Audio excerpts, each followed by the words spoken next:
SSC GD के exam start हो चुके हैं 4 फरवरी से, और आज हम डिस्कस करने वाले हैं आपके टॉप 50 क्वेश्चन स्टार्ट करने वाले हैं, जिसमें कि आपका एग्जाम ओरिएंटेड क्वेश्चन होने वाले हैं जो सबसे इंपॉर्टेंट होने वाले।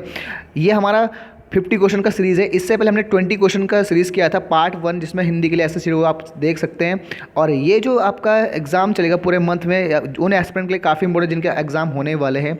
और इस 50 क्वेश्चन में हमने क्या करा है, एग्जाम ओरिएंटेड हमने कंटेंट दिखाया है यहाँ पर। इसमें आपके पूरे कंप्लीट विलोम शब्द, प्रयोज्य शब्द, जितना आपका एग्जाम में आएगा वो सब यहाँ पे मैंने मेंशन किया है। और आप प्रैक्टिस करते हैं और देखते हैं आपका स्कोर 50 में से कितना होगा। ठीक है, तो सेशन को लास्ट तक देखना है और चीज़ों को बेहतरीन से करना है। तो आपने स्टार्ट करना है आज का session without waste of time. तो फटाफट से देखेंगे पहला क्वेश्चन आपकी स्क्रीन में, और आप देख सकते हो यहाँ पर कि निम्न में से कौन सा वर्ण घोष है भाई। ठीक है, तो ये आपसे पूछा गया है कि निम्न में से कौन सा वर्ण घोष है यहाँ पर। तो घोष से पूछा है यहाँ पे ग है कि च कि ख कि ग। तो इसका आंसर होगा सर आपका, ये आपका आंसर ए यानी ग जो है आपका घोष वर्ण है भाई। ठीक है, नेक्स्ट वन पे चलेंगे यहाँ पर। दूसरा जो है आपका निम्न में से अनुनासिक वर्ण कौन सा है, ये भी पूछा गया है अनुनासिक वर्ण कौन सा है। ठीक है, तो थ है, म है, या ब है, या प है भाई। ठीक है, तो जो अनुनासिक वर्ण है वो यहाँ पर है म भाई। ठीक है, ऑप्शन नंबर बी पे जाएंगे तो ऑप्शन नंबर बी राइट होगा। नेक्स्ट वन की बात करें, थर्ड जो क्वेश्चन है बेटा आपका, अब यहाँ पे जो इंपॉर्टेंट है ये आपका संयुक्त व्यंजन से क्वेश्चन आता है हम। ठीक है, तो आपको मैं यहाँ पर रिमाइंडर दे रहा हूँ, संयुक्त व्यंजन यानी ज्ञ जो है, ज्ञ से ज्ञानी वाला, वो कौन सा है, वो कि आपके कितने संयुक्त व्यंजन, 4 संयुक्त व्यंजन होते हैं। ठीक है, तो उनमें से जो ज्ञ है, ज्ञ का पूछे ज्ञ किससे बना होता है, तो ग प्लस अ से बनता है कि ज प्लस, अच्छा इसका ज प्लस, ये ज प्लस य है भाई, देख लेना टाइपिंग एरर है, य है वो। ठीक है, कि क प्लस ग है कि ग प्लस न है, तो हटाओ भाई इसको, यहाँ पर इसका आंसर होगा यानी ज प्लस य, टाइपिंग एरर है, इसको सही कर लेना, ज प्लस य। ठीक है, क्या होगा, ज्ञ का संयुक्त व्यंजन होगा। Option number B right answer है भाई। नेक्स्ट उनकी बात करेंगे जो चौथा है, निम्न में से संयुक्त व्यंजन। ठीक है, मैंने 2 क्वेश्चन दिए हैं ताकि आपको अच्छा सा रिवीजन हो जाए। संयुक्त व्यंजन कौन से है, ठीक है, संयुक्त व्यंजन इनमें से क्या है, ज्ञ है भाई। ठीक है, तो याद रखना संयुक्त व्यंजन कितने होते हैं, 4 होते हैं। द्विगुण व्यंजन कितने होते हैं आपका भी, ये 2 होते हैं। ठीक है भाई, तो ये आपको पता होना चाहिए। नेक्स्ट उनकी बात करेंगे 5 जो है, ठीक है, य र ल व भाई। जो य र ल व है उसको क्या कहते हैं भाई। ठीक है, य र ल जो वह है उसे क्या कहते हैं, आपसे पूछे तो क्या अंत्यस्थ व्यंजन कहते हैं, स्पर्श व्यंजन की, ऊष्म व्यंजन या अघोष व्यंजन भाई। ठीक है, तो जो य र ल व है उसे कहते हैं अंत्यस्थ व्यंजन कहते हैं। ऑप्शन नंबर ए पे जाएंगे आप, तो ऑप्शन नंबर ए इसका राइट आंसर होगा भाई। नेक्स्ट वन की बात करेंगे सर, यहाँ पर जो छठा है, हिंदी में अल्प प्राण। ठीक है, हिंदी में जो अल्प प्राण वर्णों की संख्या कितनी होती है, तो जो हिंदी में जो अल्प प्राण होते हैं वो कितने होते हैं सर, आपका 31 हो गए। ऑप्शन नंबर सी पे जाएंगे यहाँ पर, option number C right answer होगा। नेक्स्ट पे जाएंगे 7th में।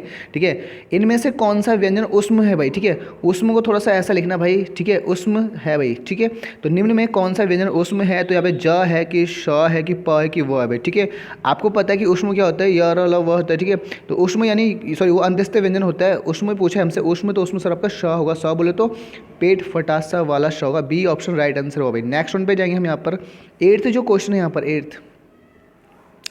8वां क्वेश्चन कह रहा है आपसे निम्नलिखित में निर्देशक चिन्ह। देखो यार, एग्जाम में एक चिन्ह का क्वेश्चन जरूर आता है एग्जाम में। ठीक है, आता है एग्जाम में, जो चिन्ह योजक क्या हुआ, ठीक है, आपका अल्प विराम पूर्ण विराम क्या होता है, आपसे पूछेगा कि निर्देशक चिन्ह कौन सा। निर्देशक की बात कहिए तो भाई जो निर्देशक चिन्ह होगा वो आपका क्या होगा, ऑप्शन नंबर ए होगा, क्योंकि ये प्रश्नवाचक चिन्ह है, ये विस्मय मोदक है और ये आपका कॉमा है, तो भाई ऑप्शन नंबर ए पे जाएंगे। ए पे क्या हुआ, राइट आंसर हुआ। नेक्स्ट वन पे जाएंगे, 9वां क्वेश्चन देखो भाई, अल्प विराम चिन्ह भाई। अल्प विराम चिन्ह बोला गया आपसे, इसका कौन से ऑप्शन देखेंगे, अल्प विराम चिन्ह, तो भाई अल्प विराम यहाँ पर ये सी ऑप्शन राइट हुआ भाई। ठीक है, सी ऑप्शन राइट होगा, यहाँ पर करेंगे सी राइट आंसर भाई। ठीक है, नेक्स्ट वन पे जाएंगे, 10वां क्वेश्चन है। ठीक है, अब भाई 10वां क्वेश्चन इंपॉर्टेंट है, आपसे पूछा गया कि भाई परा है, जो परा है उसमें उपसर्ग बताना है।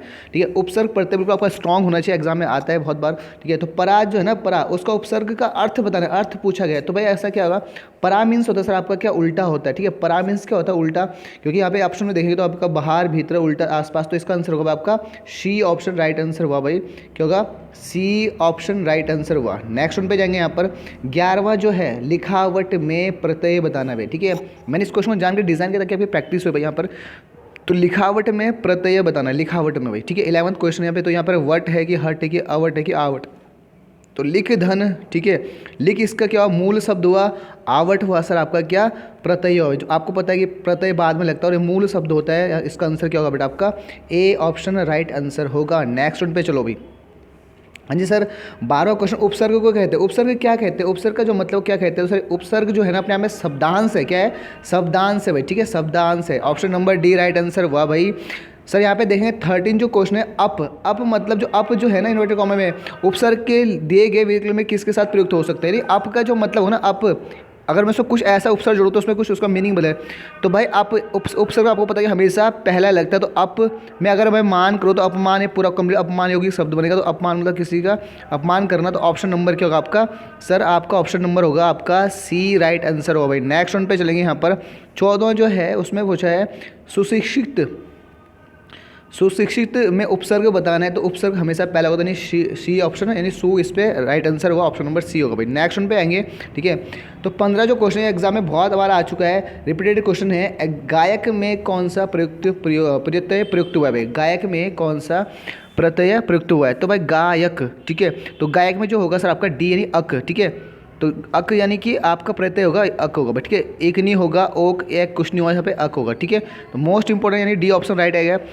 16 में जब आएंगे हम, तो 16 शब्द निम्न में से संज्ञा शब्द भाई, संज्ञा से भी आपसे देखो, अब ये भी एग्जाम में पूरे बहुत आसान सा है कि संज्ञा। ठीक है, तो संज्ञा सर किसका नाम किसी का भी नाम हो सकता है, हमसे पूछा संज्ञा कौन सा होगा, तो संज्ञा भाई यहाँ पे नीला कि मोटा कि गंगा की पुराना, भाई सारे ये क्या है, विशेषण है। तो भाई बचा कौन, गंगा के आपका संज्ञा है भाई, आपका option number C right answer है। नेक्स्ट में चलेंगे हम यहाँ पर, तो 17 जो क्वेश्चन है बेटा आपका, अब ये भी इंपॉर्टेंट, अब देखो ये आपका एक वाक्य लिखा हुआ है, इसमें से पूछा संज्ञा का दर्शक कि कौन सी संज्ञा है, जो यहाँ पे अंडरलाइन है यहाँ पर चंद्रगुप्त।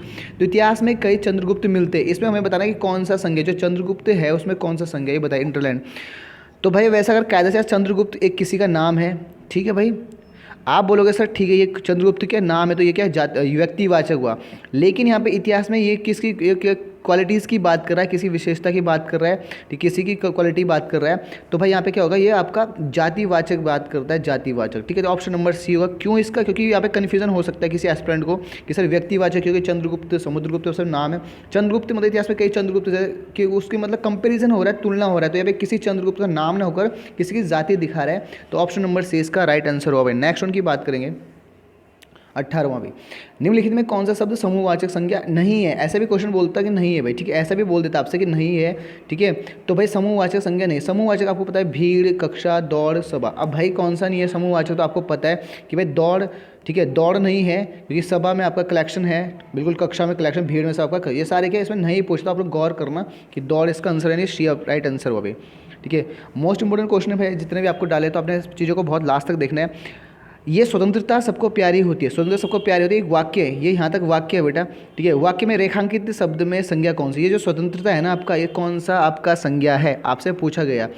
तो स्वतंत्रता जो है आपका, वो आपका भाववाचक संज्ञा है भाई। ठीक है, वैसे भी जातिवाचक नहीं हो सकता, गुणवाचक, तो अब एक ही बचा, तो भाववाचक संज्ञा ऑप्शन नंबर सी की तरफ जाएंगे भाई। नेक्स्ट वन की बात जब हम करेंगे, तो नेक्स्ट वन भी जब आएंगे तो यहाँ पे देख लेना।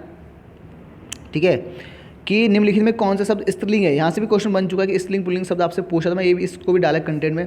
तो कौन सा शब्द, तो प्रभाव, भाषा, निर्माण, विवाह भाई। तो आपसे पूछा गया कि कौन सा शब्द स्त्रीलिंग है, तो भाई भाषा क्या है बेटा, स्त्रीलिंग है सर। ठीक है, कंप्लीट है, सी ऑप्शन। ठीक है, ठीक है, नेक्स्ट वन की बात करेंगे, जो 21 क्वेश्चन, निम्न में से पुल्लिंग शब्द भी मैंने डाला है, पुल्लिंग शब्द कौन सा है, तो घटना, क्षमा, रेती, क्षेत्र भाई। ठीक है, तो इसमें पुल्लिंग शब्द क्या होगा, वो आपका क्या होगा, क्षेत्र होगा भाई। ठीक है, यहाँ पर क्षेत्र होगा आपका option number D right answer हो भाई। ठीक है, 22 पे आएंगे, वह मुझसे अलग रहता है। ठीक है, अब यहाँ पे जो मुझसे है ना भाई, अंडरलाइन कर रखा, जो मुझसे है उसमें बताने कि यह कौन सा कारक है, कारक बताना है, और मुझसे अंडरलाइन करा है यहाँ पे गौरव, मुझसे अंडरलाइन कर रखा मैंने। ठीक है, तो इसमें बताना इस शब्द में जो रेखांकित जो शब्द है उस पर कौन सा कारक है, तो कारक करण है कि संप्रदान है कि अधिकरण है कि अपादान है, तो आपसे पूछा गया कि कौन सा है, तो भाई यहाँ पर अपादान है, अपादान। ठीक है, वो मुझसे अलग रहता है, यानी कि अपादान इसका राइट आंसर हुआ। नेक्स्ट पे चलो भाई। ठीक है, 23 ये भी कारक है कि जो ने है इस किस कारक का चिन्ह है, ये जो ने है ना, ने ये किस कारक का चिन्ह है, तो भाई ये कर्म का, कर्ण के, संप्रदान के, कर्ता का भी। ठीक है, तो आपसे पूछा कर्ता, सॉरी ऐसा लिखना। ठीक है, कर्ता ऐसा हिंदी पढ़ो तो कर्ता सही लिखना भी चाहिए। ठीक है भाई, अब हम बात करते हैं कि भाई इसने बोला है आपको कि ने किस कारक का चिन्ह है भाई, तो ये किसका है, आपका कर्ता का ही है। ऑप्शन नंबर इस पे जाएंगे तो डी पे जाएंगे, डी बोले तो जो मैंने भी सही किया था, ऑप्शन नंबर डी इसका राइट आंसर हुआ भाई, कर्ता। ठीक है भाई, नेक्स्ट वन की बात करो 24 पे। ठीक है, अब पूछा कि जो है ना, जो ये जो है कौन सा सर्वनाम है भाई। अब सर्वनाम आपको पता है, संज्ञा के बदले आता है, उसे सर्वनाम कहते हैं। तो निजवाचक है, संबंधवाचक है, निश्चयवाचक है, पुरुषवाचक है। तो सर जो है वो क्या है आपका, ठीक है ये कौन सा है, निश्चयवाचक है, ठीक है। ये कौन सा है आपका निश्चयवाचक, सॉरी संबंधवाचक है, नॉट, ठीक है, सॉरी संबंधवाचक, संबंध, ठीक है। मुझे वही किताब चाहिए जो मैंने कल खरीदी थी, तो भाई उस किताब की बात करो जो आपने कल खरीदी, तो यानी जो क्या करेगा आपका, वही क्या करेगा, संबंध दिखाएगा, रिलेट करेगा, तो यानी कि जो क्या आपका संबंधवाचक क्या है भाई, आपका सर्वनाम है भाई, ठीक है। नेक्स्ट पे चलो सर, यहाँ पे 25 है, यह मेरी, ठीक है, कार है, ये कार नहीं कार, इसको मैं कार लिख रहा हूँ, यहाँ पर थोड़ा सा टाइपिंग एरर है, ठीक है। यह मेरी कार है, ठीक है। मैं जो यहाँ पर ये जो पूरा वाक्य इसमें एक यह क्या कर रखा, अंडरलाइन कर रखा, तो इसमें से हमें क्या बताना है, शब्द बताना है, ठीक है। कौन उसका शब्द का भेद बताएंगे, जो यह है कैसा शब्द है, ठीक है। तो गौर करना, यह कैसा शब्द है, इसको देख लेना। यहाँ पर मैं यहाँ पे फिर से यहाँ पे यह कर लें, यहाँ पे तो निजवाचक सर्वनाम हुआ कि प्रश्नवाचक हुआ कि निश्चयवाचक अनिश्चयवाचक हुआ, ठीक है। हमें क्या बताना है कि यह क्या है भाई, तो यह जो है वो आपका, वो क्या आपका निश्चय सर्वनाम है भाई, ठीक है। निश्चय सर्वनाम, ऑप्शन नंबर पे जाएंगे तो ऑप्शन नंबर सी इसका राइट आंसर हो भाई, ठीक है। C will be the right answer. Next one की बात करेंगे 26। अब आपसे पूछा कि 26वां क्वेश्चन पूछा है कि कुछ, जो कुछ है वो किस प्रकार का सर्वनाम है, जो कुछ है भाई वो किस प्रकार का सर्वनाम है, आपसे पूछा प्रश्नवाचक है कि अनिश्चयवाचक है, या आपका निश्चयवाचक कि निजवाचक है भाई, ठीक है। अब हमसे पूछते हैं वाचक है, ठीक है, प्रश्नवाचक, अनिश्चितवाचक, निश्चितवाचक और निजवाचक, तो हमसे पूछा गया है, ठीक है, हमसे पूछा गया तो इसका आंसर अनिश्चितवाचक, ठीक, कुछ क्या अनिश्चितवाचक क्या है आपका वाचक है भाई, ठीक है। B option right answer. Next one पे चलो भाई 27, हिंदी में कुल कितने सर्वनाम होते हैं, आपसे पूछा गया हिंदी में कुल कितने सर्वनाम होते हैं, तो भाई आपके 11 होते हैं, आंसर क्या होगा, ए इसका राइट आंसर होगा। नेक्स्ट पे चलेंगे सर, यहाँ पर 28, निम्न में से कौन सा शब्द तत्सम है भाई, तत्सम भी पूछे जाते हैं आपके एग्जाम में, तो निम्न में से कौन सा शब्द तत्सम है आपसे पूछा गया, तो आपका मोर है कि प्रिय है कि पिया है कि चार, तो यार प्रिय अपने आप का क्या है, बी ऑप्शन राइट आंसर है आपका, ये तत्सम है भाई। नेक्स्ट पे चलेंगे 29 भाई, ठीक है, ग्राम का तद्भव रूप बताइए, ग्राम का तद्भव रूप बताना है, सड़क, गांव, खेत, शहर, ठीक है। तो इसका आंसर क्या होगा आपका, गांव का क्या होगा, सॉरी ग्राम का क्या होगा आपका तद्भव गांव होगा, option number B right answer. Next one पे चलो भाई, ठीक है। तीसरा पूछा घोड़े का तत्सम रूप बताना है कि घोड़े का तत्सम रूप क्या होगा, अश्व, घोटक, तुरंग और बाजी भाई, ठीक है। तो जो इसका आंसर होगा वो आंसर होगा सर आपका बी क्या होगा आपका घोटक, ठीक है, घोटक राइट आंसर होगा, बी आपका सही आंसर होगा, ठीक है। नेक्स्ट पे चलेंगे यहाँ पर 31 भाई, पुस्तकालय में कौन सी संधि है भाई, आपको पता है कि संधि से क्वेश्चन आता है, तो पुस्तकालय में कौन सी संधि है, दीर्घ संधि है, ठीक है, और वृद्धि है कि गुणे की गण है, ठीक है। तो पुस्तक धनालय, पुस्तक धन आलय, ठीक है भाई।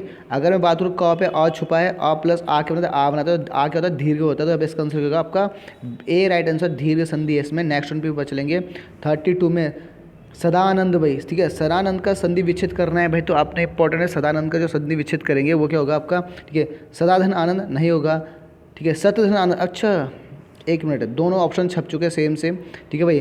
तो सत या पे सद था और ये सद, ये तो हो नहीं सकता। अब यार इसमें थोड़ा सा टाइपिंग, यहाँ पे एक ये था सद आनंद, ठीक है, ये था आपका सी ऑप्शन के था, सद आनंद था, कोई बात नहीं आप कर लेंगे इसको, आनंद था, तो भाई इसका क्या होगा, ये आपका दोनों टाइप एक जो है तो सत होगा, हलंत वाला सत धन आनंद, इसका क्या संधि विच्छेद होगा सत धन आनंद, तो option number B right answer होगा, ठीक है। नेक्स्ट पे चलेंगे 33 भाई, ठीक है, 33 पे क्वेश्चन जो इसमें यानी कि विसर्ग संधि है, वो वहाँ पे विसर्ग संधि बोलने की, विसर्ग संधि किस में, विसर्ग संधि पूछिए भाई इसमें, ऑप्शन देखेंगे आप फटाफट से, विसर्ग संधि कौन सी है, सदैव है, ग्रीष है कि निष्कर्म है कि संयोग है भाई, ठीक है। तो विसर्ग संधि यहाँ पे निष्कर्म है, option number C right answer हो भाई, क्या होगा बेटा, option number C right answer होगा। नेक्स्ट वन पे चलेंगे, अगर मैं बात करूँ 34 की, तो भाई 34 क्वेश्चन कह रहा है नरेश जो है उसका संधि विच्छेद करके दिखाओ, 34 में नरेश का संधि विच्छेद करके दिखाओ भाई, तो आप क्या देखो यार, ठीक है, ये तो हटाओ, नरे धन ये हटाओ दोनों, ठीक है, नर धन ईश, ठीक है। तो इसका जो आंसर होगा चौथा होगा, ठीक है, नरेश का जो संधि विच्छेद होगा सर नर धन ईश होगा, मैं इसको लिख के नर धन ईश होगा भाई, नर धन ईश भाई, ठीक है, ये वाला ईश वो थोड़ा सा यहाँ पर ईश्वर था वो ईश है, ठीक है। ऑप्शन नंबर कौन सा होगा बेटा, चौथा आंसर होगा डी ऑप्शन राइट होगा, डी ऑप्शन राइट होगा। नेक्स्ट उनकी बात करेंगे, ठीक है, उच्चारण का भी संधि विच्छेद कर दे, उच्चारण भाई, ठीक है, 35 क्वेश्चन है उच्चारण का संधि विच्छेद, तो मैंने यहाँ पे थोड़ा टाइपिंग में दिक्कत है, मैंने यहाँ पे हाथ से लिख दिया, ठीक है, मार्कर से लिखा उत धन चारण भाई, या उच्च धन चारण हटाओ उच्च, ठीक है, उत धन चारण, देखो आपका उच्च तो होगा नहीं, तो आपका ऑप्शन तो ये होगा, ये होगा, तो फर्क क्या है इसमें, हलंत नहीं है, उत धन चारण क्या होगा आपका, ए आपका राइट आंसर होगा, ए ऑप्शन ये राइट आंसर, ठीक, उत धन चारण, उच्चारण का जो संधि विच्छेद होगा बेटा वो उत धन चारण होगा। नेक्स्ट वन पे चलेंगे 36 में भाई, 36 क्या कहता है आपसे, जटिल का विलोम, जटिल शब्द का विलोम क्या होगा, टेढ़ा, सरल, कठिन, कुटिल भाई। तो जटिल का क्या बताना है, विलोम शब्द बताना है, तो इसका आंसर है सरल। तो ये तो आसान ही था, बी ऑप्शन राइट आंसर हुआ। नेक्स्ट वन पे जब जाएंगे तो हम यहाँ पे 37 क्वेश्चन पाएंगे। ठीक है, कोमल का विलोम शब्द है, तो कोमल, मल, विमल, कुटिल, कठोर भाई। ठीक है, तो कोमल का जो होगा वो क्या आपका डी ऑप्शन यहाँ पर राइट आंसर, यानी कि आपका क्या होगा, राइट आंसर होगा। ठीक है, नेक्स्ट उनकी बात। ठीक है, अब मैं आपसे एक आपके लिए मैं क्वेश्चन छोड़ रहा हूँ, स्वाधीन है। ठीक है, स्वाधीन शब्द का विलोम बताना है, स्वतंत्र है, स्वच्छंद है, पराधीन है, निरंकुश है भाई। तो ये आपके लिए सर कमेंट बॉक्स में पिन करना है फटाक से कि आपका जो 38 का जो ऑप्शन है, ऑप्शन नंबर कौन सा होगा, वो आपने कमेंट बॉक्स में पिन करना है, यानी कि ठीक है, मैं वेट करूँगा इस चीज़ का। नेक्स्ट उनकी बात करेंगे। ठीक है, 39 भाई, जंगल का प्रायची शब्द नहीं है। देखो, जंगल का प्रायची शब्द नहीं है, एग्जाम में ऐसा भी पूछता आपसे, नहीं है, तो आप गौर से सुनना कि इसने शब्द पूछा नहीं है। तो भाई बगीचा, वन, कानन, करण, ये जो तीनों है ये जंगल के प्रायची शब्द है, लेकिन बगीचा क्या नहीं है, आपका जंगल का प्रायची शब्द नहीं है। तो ऑप्शन नंबर ए क्या होगा बेटा, आपका राइट आंसर हुआ ए, राइट आंसर। नेक्स्ट उनकी बात करेंगे यहाँ पर 40 क्वेश्चन पे हम आएंगे। तो यार 40 क्वेश्चन, बिजली का प्रायची शब्द हमें ढूंढना है। बिजली का तो चमक से मत धोखा खा देना, चमक बिजली का, प्रकाश से मत खा लेना, यानी सौदागिनी, सौदामिनी, सौदामिनी क्या आपका ऑप्शन नंबर क्या हुआ बेटा, आपका बी हुआ, बी। ठीक है, नेक्स्ट 41 भाई, अब आपसे एग्जाम में एक क्वेश्चन भी ऐसा आ सकता है कि जिसमें आपको ना गलतियाँ ढूंढनी पड़ेगी, ऐसा वाक्य जिसमें जो सही वाक्य ढूंढना है। ठीक है, कौन सा वाक्य इनमें से त्रुटिहीन है भाई। ठीक है, 41 की जो कहानी पढ़ेंगे वो आपका क्या है, कौन सा, तो ये आसान था, शरीर में ताकत, शरीर से ताकत होनी चाहिए, शरीर के अंदर ताकत होनी चाहिए, शरीर में ताकत होनी चाहिए और शरीर पर ताकत होनी चाहिए। यार इसका हम जब इसको सही त्रुटिहीन करेंगे तो इसका एक आंसर होगा शरीर में ताकत होनी चाहिए, option number C right answer हुआ। नेक्स्ट वन की बात करेंगे। ठीक है, तो भाई ये आपका मुहावरा है, सॉरी ये क्या आपका निष्फल ना होने वाला क्या कहलाता है, इसको एक अनेकार्थी शब्द है, निष्फल ना होने वाला कहलाता है भाई, सही कहलाता है, सटीक कहलाता है, अमोघ की निश्चय। तो भाई इसको कहते हैं अमोघ, जो निष्फल ना हो तो उसे बोलते हैं अमोघ, ऑप्शन नंबर सी। नेक्स्ट पे चलेंगे यहाँ पर 43 भाई, 43 क्वेश्चन जो यहाँ पर। ठीक है, उपकार को मानने वाला क्या कहते हैं सर, जो उपकार को मानते हैं उसे कहते हैं, उसे कहता है आपका कृपालु, कृतज्ञ, आज्ञाकारी, सिद्धांत। तो सिद्धांत नहीं, आज्ञाकारी नहीं, तो क्या होगा option number B right answer हुआ भाई, कृतज्ञ, बी क्या हुआ राइट आंसर हुआ, कृतज्ञ भाई। ठीक है, आगे बढ़ेंगे 44 पे भाई। अब आपसे वाक्य का प्रकार ही पूछते, जैसे तुम कहाँ जा रहे हो, इस वाक्य में किस प्रकार का वाक्य। ठीक है, यह वाक्य किस प्रकार के, तुम कहाँ जा रहे हो, इसमें वाक्य पर। ठीक है, ये निषेध वाचक है, यह विस्मयवाचक है, प्रश्नवाचक है कि विविधावाचक है। तो भाई अगर ये पूछ रहा है तुम कहाँ जा रहे हो तो ये प्रश्नवाचक चिन्ह है, तो इसको हिंट से लेना, ये प्रश्नवाचक वाचक है भाई। ठीक है, प्रश्नवाचक वाक्य, तो ये आसान है, सी इसका राइट आंसर हुआ। नेक्स्ट पे आएंगे भाई 45 बादल। ठीक है यार, ये बादल घिर गए, ये बादल घिर गए। ठीक है, बादल घिर आए हैं, ये घिर यहाँ पर बेटा घर नहीं था, और बारिश होने लगी थी। इनमें से ये जो आपका ये जो इतना सेंटेंस है, इस वाक्य में क्या बोला कि इसमें कौन सा वाक्य है, तो बादल घिरिया पर याद रखना ये कौन सा वाक्य है, ये संयुक्त वाक्य है। ठीक है, याद रखना इसका क्या आंसर होगा, संयुक्त वाक्य, बी ऑप्शन राइट हो। लेकिन संयुक्त का पता क्या अच्छे से चलता है, और से जुड़ा है, और से। ठीक है, और से जुड़ा है, इसमें दो वाक्य को जोड़ने वाला क्या होता है, और है, तो इसको क्या बोलते हैं संयुक्त वाक्य। ठीक है, दो वाक्य को जुड़ा हुआ और से जुड़ा, तो ये संयुक्त वाक्य, ऑप्शन नंबर बी हुआ। नेक्स्ट पे जाएंगे। ठीक है, 46 नीलांबर में कौन सा समास है, नीलांबर में कौन सा समास है भाई, द्वंद्व है, तत्पुरुष है, अविभाव है कि कर्मधारय। तो मैं किस पे जाऊंगा, मैं जाऊंगा कर्मधारय पे भाई, इसका आंसर होगा ए ऑप्शन राइट होगा, पहला आंसर होगा इसका 46 का भाई। नेक्स्ट उनकी बात करें 47 में, सज्जन में कौन सा, सज्जन जो है, ठीक है, सज्जन में कौन सा समास है, आपसे पूछा गया द्विगु है कि कर्मधारय के तत्पुरुष के द्वंद्व। तो सज्जन में कौन सा समास है भाई, ठीक है, तो ये आपका कर्मधारय, इसमें भी कर्मधारय, ऑप्शन नंबर 20 का राइट आंसर होगा। नेक्स्ट उनकी बात करिए। ठीक है, फिल इन द ब्लैंक्स में आते हैं, रिक्त स्थान में पूर्ति भी आती है, ये भी आसान है। प्रथम आने डैश, मैंने कठिन प्रश्न है, तो प्रथम आने इसलिए या और या क्योंकि के लिए, तो भाई साफ दिख रहा है प्रथम आने के लिए मैंने कठिन मेहनत की है, तो ऑप्शन नंबर पे कहा जाएगा डी ऑप्शन राइट आंसर हुआ। नेक्स्ट वन पे जाएंगे। ठीक है, 49 सरकारी कर्मचारियों को चाहिए कि वह उचित डैश से आवेदन करे, तो यहाँ पे फिल इन द ब्लैंक्स करना है। तो सरकारी कर्मचारी को विचार, अधिकार, प्रकार, माध्यम। ठीक है, तो यहाँ पे इसका ऑप्शन क्या होगा, कौन सा स्तर पे जाना चाहोगे, तो डी ऑप्शन राइट आंसर होगा कि भाई सरकारी कर्मचारी को चाहिए कि वो उचित माध्यम से आवेदन करे। और नेक्स्ट उनकी बात करें। ठीक है, ठीक है, 5 ये मुहावरा है, अंगारे पर पैर रखना, अंगारे पर पैर था बेटे, पैर रखना। ठीक है, पैर रखना मुहावरा का सही अर्थ क्या है, समझदार होना, ठीक है, समझदार होना, जोखिम मोल लेना, नुकसान होना, मूर्ख होना, ठीक है। तो भाई जोखिम मोल होना यानी खतरा मोल लेना, इसका क्या होगा आपका ऑप्शन नंबर बी होगा, ठीक है। नेक्स्ट है 51, आपके लिए एक और कमेंट बॉक्स में पिन करना है, ठीक है, ठीक है। तो आग लगने पर कुआं खोदना भाई, ठीक है। 51 क्वेश्चन में जान के दे रहा था कि अब एसएससी जो जीडी वाले जो एस्पिरेंट करेंगे और साथ ही साथ जिन एग्जाम में हिंदी आ रही है जैसे उत्तराखंड के लिए, उनके लिए भी मोस्ट इंपॉर्टेंट है यहाँ पर रिवीजन के लिए। तो यहाँ पे देख सकते हैं, आग लगने पर कुआं खोदना, मुसीबत आने से घबराना, संकट के समय बचाव के लिए सोचना, कुआं खोदकर पुण्य कमाना, ये जल्दी से कार्य करना, ठीक है भाई। तो इसका जो आंसर होगा वो आप क्या करोगे, पिन करोगे, ठीक है भाई। तो भाई इसका आंसर यानी कि आपका एक क्वेश्चन मैंने पीछे दे रखा है, एक क्या करूँगा मैं आपसे वेट करूँगा 51 का क्वेश्चन मुझे सर आपका कमेंट बॉक्स में चाहिए, और आपने मुझे ये भी पिन करना है कि 51 में से कितने मार्क्स आपके सही है। तो ऐसे जीरो एस्पिरेंट आपके लिए, ठीक है, ये सेशन इंपॉर्टेंट था।